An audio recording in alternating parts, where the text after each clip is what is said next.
This is the final interior of the Mercedes EQS. This is the all-electric S-Class built on an all-new electric building platform and also allows new things both on exterior and here on the interior. The first thing we can show about this new vehicle. And you can see the most crucial thing is the so-called Mercedes Hyper screen. It consists of a central 17.7-inch screen in the middle part, left side 12.3-inch digital instruments, and on the right side 12.3-inch passenger display. The middle one and the right one is OLED each. However, it is not standard. You would start with a 12.8-inch screen in a vertical way like we know from our Mercedes S-Class review, so like in the combustion engine S-Class. This is also then the standard for the EQS. The Hyper screen is an expensive option. The glass is somewhat curved, by the way. It's really interesting to see and feel that surface, and the glass creating process is comparable to camera lenses. So what we can see with this new EQS interior is it has somewhat of an electric touch because it looks so futuristic. It also reminds us of the Vision AVTR we've shown to you earlier, a concept vehicle. So it looks, yes, concept vehicle alike on the interior, and although it is made of 3 individual screens, it really creates the visual effect of being one big panel. And classic for Mercedes also these swinging central lines, and also the ambient lighting will be oriented alongside of that. We also have some night shots here for you that you can see how spectacular this interior will also look at night. If you change the temperature, by the way, it will also show some animations in red or blue that you visually see that you are changing the temperature. The MBUX, that's the infotainment system, is also updated in the latest version. For the electric vehicle, what is important there? The GPS will combine the charging stations and the trip you want to use, so calculate what is the best way for you to reach your destination and then orient itself on the charging stations available and the charging status and so on, so that your trip is overall as short as possible.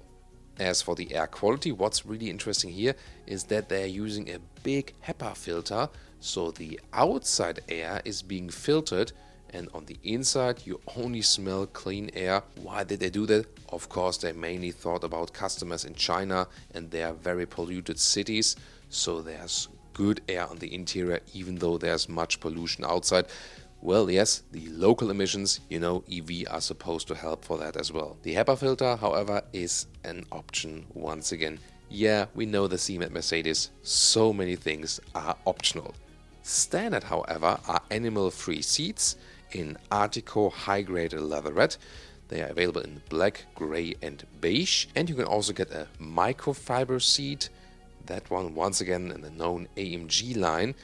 But now they are calling it a little differently. The microfiber is now called MicroCloud because they changed the supplier, and they also have a new material called Neotex that is somewhat a mix between a slick leatherette and a microfiber surface, so it also feels something in between, like with a microfiber surface and the neoprene style. Very interesting new materials they are using.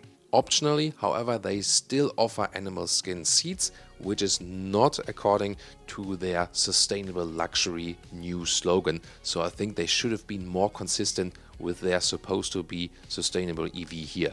Because on the other hand, they also pay attention to a CO2 neutral production. So I think they should have been also more consistent with the seating material choice.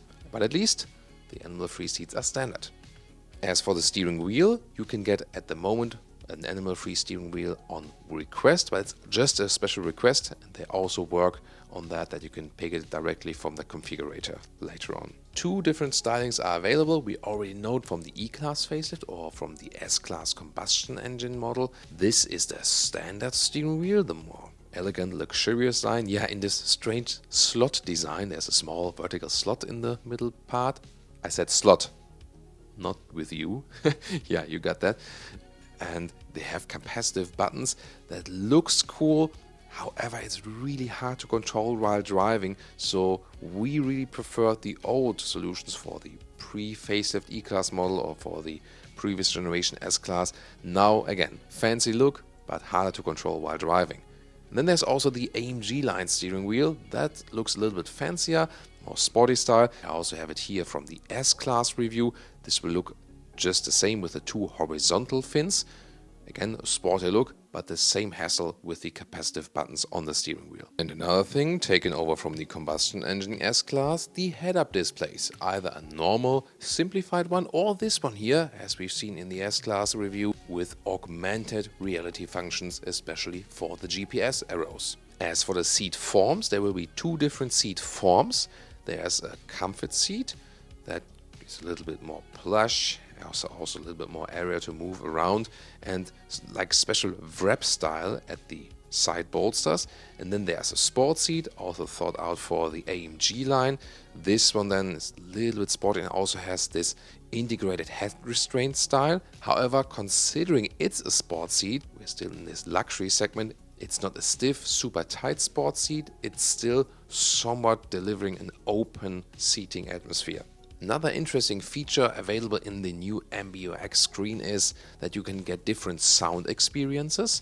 So either you can have an all silent atmosphere in the vehicle also while driving, or you can pick one of these sound modes, and one is more modern, more spaceship-alike, I would say. The other one is even more subtle, hardly audible, and then there's also a sporty driving sound. So the sounds won't be that present as we know, for example, from the Porsche Taycan or the Audi e-tron GT. And another interesting sustainability detail, the floor materials in the inside cabin are made from EcoNew. These are recycled fabrics, so this increases the recycling share in the vehicle. Well, this is one color look now for this interior with the bright styling. However, as I said earlier, there will be different stylings available and also different kind of veneers. You have some modern styling in brushed look, for example. We also have a three-dimensional atmosphere with a special three-dimensional structure on it, but also some more classic stylings like matte wood. And the interesting thing is, when you go for the base screen, the 12.8-inch vertical screen, so not the hyper screen we see here now, then you have more space for a bigger veneer for the styling of the car besides the screen. Then it would be good not to opt for the hyper screen. So this is our first interior overview of the Mercedes EQS, and we already gave you a lot of interesting details. Soon there will be more to the EQS coming up on our channel, so please subscribe if you haven't done so far. And if you have subscribed already, thank you so much, and also activate the notification bell that you don't miss any of our videos. We will be driving the EQS, and we will also have a full review on the exterior and the interior live with Thomas on stage. See you soon.